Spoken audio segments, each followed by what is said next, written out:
ഇന്ന് രാവിലെ ഉറക്കം എണീറ്റത് തന്നെ കുറേയധികം മരണങ്ങൾ കണ്ടുകൊണ്ടാണ്. ഒന്നും രണ്ടും ഒന്നുമല്ല, 20ഓ 30ഓ 40ഓ മരണങ്ങൾ. സംഗതി വേറൊന്നുമല്ല, അത് ഈ വീട്ടിലെ ഏറ്റവും ശല്യമായിട്ടുള്ള പാറ്റയുടെ കാര്യമാണ് കേട്ടോ ഈ പറയണത്.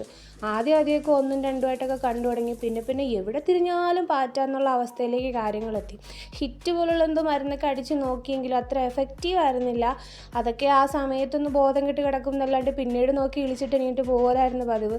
ഇത് കണ്ടില്ലേ, ബാത്റൂമിനകത്തൊക്കെ പാറ്റകളെന്ന് പറഞ്ഞാൽ അങ്ങേയറ്റം പാറ്റ. എന്നിട്ടും ചാവാതെ കുറേ എണ്ണം തലങ്ങും വിലങ്ങും ഓടുന്നുണ്ടായിരുന്നു. എങ്ങനെയോ ഇതുപോലൊരു പൊടി സംഭവം ഇത് കിട്ടി. ഇത് ഇന്നലെ രാത്രി ഇട്ടിട്ട് കിടന്നതാണ്. അപ്പോഴേ അറിയാമായിരുന്നു ഇന്ന് രാവിലെ എണീക്കുമ്പോൾ ഇതായിരിക്കും അവസ്ഥ. പക്ഷേ ഇത്രയും ഞാൻ പ്രതീക്ഷിച്ചില്ല. എവിടെ നിന്നൊക്കെയോ ഉണ്ടായിരുന്ന എല്ലാം മീനും ചത്തിട്ടുണ്ട്. എന്നിട്ടും ചാവാതെ കുറേ എണ്ണം ഇങ്ങനെ പിടഞ്ഞ് കിടക്കുന്നുണ്ടായിരുന്നു. അതൊക്കെ കണ്ടപ്പോൾ ഒരു മനസ്സുഖം കിട്ടി. കാരണം അത്രയ്ക്ക് ശല്യമായിരുന്നു. ഒരു വക സാധനങ്ങൾ ഉണ്ടാക്കി വയ്ക്കാൻ പറ്റില്ലായിരുന്നു. എല്ലാത്തിലും പാറ്റയായിരുന്നു. എന്നിട്ട് ഇതുപോലെ രക്ഷപ്പെട്ട് നടക്കുന്നതിനേക്ക് ഞാൻ അറഞ്ചം അടിച്ചു കൊന്നു. അത്രയ്ക്കുണ്ട് എനിക്ക് വൈരാഗ്യം. ഇതെല്ലാം തൂത്ത് വൃത്തിയാക്കിയിട്ട് എന്തുമാത്രം ഉണ്ടെന്ന് കാണിച്ചു തരണമെന്നൊക്കെയാണ് വിചാരിച്ചത്. പക്ഷേ ഈ പൊടിയെല്ലാം കൂടെ മണ്ടയിലോട്ട് അടിച്ച് കയറിയിട്ട് തുമ്മലും ജലദോഷവും കാരണം ഒരു നിവർത്തിയില്ല, സംസാരിക്കാൻ പോലും വയ്യ. എനിവേ ഇതായിരുന്നു പ്രോഡക്റ്റ്. ഇത് നാട്ടിൽ കിട്ടുമെന്ന് അറിയില്ല. ഇനിയിപ്പോൾ ഫ്ലിപ്കാർട്ടിലോ വല്ലതും കിട്ടുമെന്നുണ്ടെങ്കിൽ വാങ്ങിച്ച് വയ്ക്കണം. എപ്പോഴായാലും ഉപകാരപ്പെടും. അപ്പോൾ ഇന്നത്തെ വീഡിയോ ഇത്രയേ ഉള്ളൂ. Tata, bye bye.